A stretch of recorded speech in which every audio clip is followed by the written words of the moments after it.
À Venise, il y a des curiosités, des secrets. Ils ont tous une histoire, parfois surprenante. Laissez-moi vous raconter quelques-unes d'entre elles. À Venise, il y a environ 450 ponts. Certains d'entre eux sont très célèbres, comme par exemple le pont du Rialto ou le pont des Soupirs. Un autre pont, moins connu, se nomme le pont des Tétons.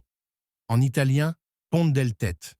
Il s'agit d'un petit pont qui peut sembler somme toute assez banal à Venise. Mais il a une histoire singulière, en lien étroit avec l'histoire et les coutumes de Venise à travers le temps.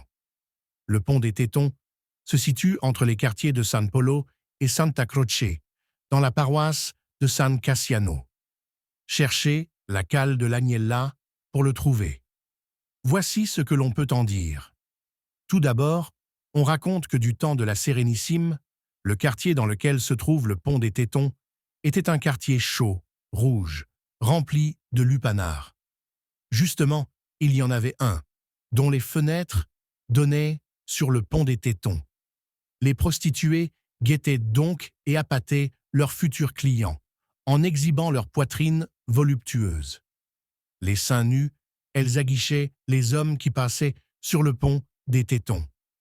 De plus, la nuit, des lanternes éclairaient les attributs de ces dames, donnant ainsi au pont son nom singulier. Selon l'historien Tassini, cette coutume pourrait avoir été imposée aux prostituées par une loi de la République de Venise. En ces temps reculés, l'homosexualité était très répandue parmi les Vénitiens.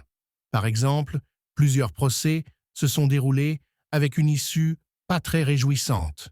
En conséquence, en 1412, la Sérénissime limite la prostitution dans une zone de la ville, par décret officiel, et autorise les prostituées à se montrer seins nus, tout simplement pour détourner les hommes des péchés homosexuels jugés contre nature. En référence à la pratique de la sodomie, jugée très négativement dans la Venise du XVIe siècle, où elle était passible de mort.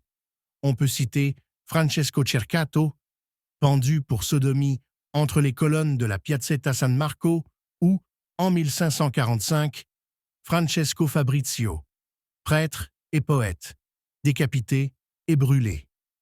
Des règles strictes entravaient la liberté des prostituées concentrées dans le quartier de San Polo, plus connu sous le nom de Il Castelletto.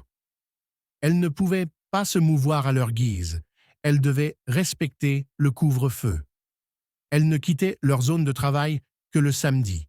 Elles devaient obligatoirement porter un foulard jaune afin de les différencier des autres femmes vertueuses. Les jours fériés étaient des jours de repos.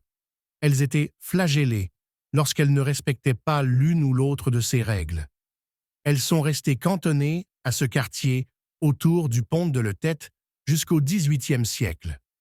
Ensuite, les plus jeunes d'entre elles sont allées travailler dans toute la ville car la Sérénissime voulait attirer les touristes par ce moyen. Par contre, les moins affriolantes sont restées dans le quartier. Quel était l'intérêt d'une telle loi pour la Sérénissime?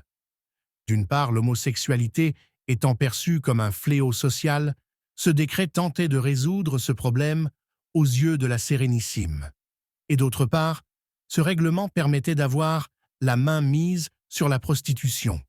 En 1514, les taxes liées à la prostitution et imposées par la Sérénissime ont aidé à financer les fouilles à l'Arsenal. Le chiffre de 11 654 courtisanes travaillant à Venise est annoncé, et cela pour 150 000 habitants. Si cette vidéo vous a plu, n'hésitez pas à vous abonner, à partager et à commenter. Venise m'en vôtre.